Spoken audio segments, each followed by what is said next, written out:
Amid ongoing instability in the Middle East, concerns remain about its potential impact on global supply chains and local markets. However, today at wholesale market in Sylhet, vegetable prices are relatively stable and mostly on the lower side.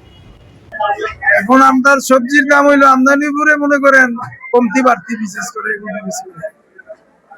পেঁয়াজ বিকছে 22 টাকা KG, মূলা বিকছে 20-22, পেঁপে বিকছে 20 টাকা 18 টাকা, আলু বিকছে 14 টাকা KG. দাম কি কমতি নাকি চিগুর আসছে না, দাম কমতি কমতি বাড়ছে না কিছু। মরিচ বিকছে 80-75, দাম কমতি বেশি। আগে কত ছিল? আগে তো মরিচ ছিল যেমন 100 টাকা 150 টাকা কেজি, সপ্তাহিক আগে আছিল। এখন আপনার কমিয়ে আইছে, আজ মরিচ বিকছে 80 টাকা 75 টাকা।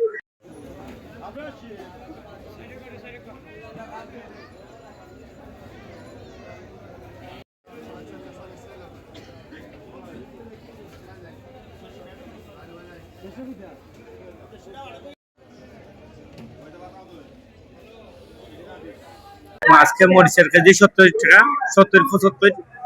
আর গাজর হইল গিয়া 30 টাকা কেজি, বেগুন 25 টাকা কেজি, টমেটো 16 টাকা 18 টাকা কেজি, আর হইল গিয়া পেঁয়াজ 22 টাকা কেজি, বেগুন 25 টাকা, আর হইল শালগম 20 টাকা কেজি বিক্রি হচ্ছে। গাজর আজকে বাজারে পরিস্থিতি কিরকম? নিম্ন দাম। আর একটু পেঁয়াজের দাম একটু বাড়ছে, পেঁয়াজে 18 টাকা 17 টাকা বিক্রি হয়েছে, 18 টাকা 20 টাকা বিক্রি হয়েছে।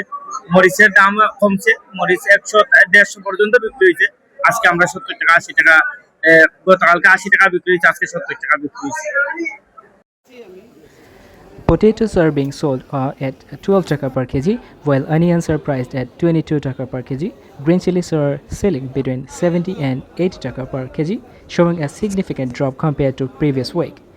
Carrots are available at 30 taka per kg, baby potatoes at 16 taka, and turnips at 20 taka per kg.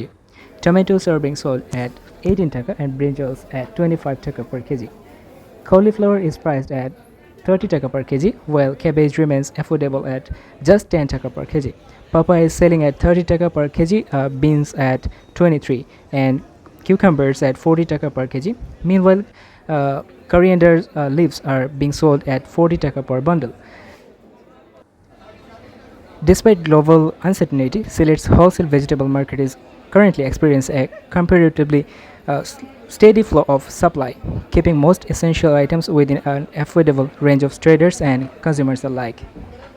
বিপ্লব চক্রবর্তী, দৈনিক বৃহত্তর সিলেটের মানচিত্র।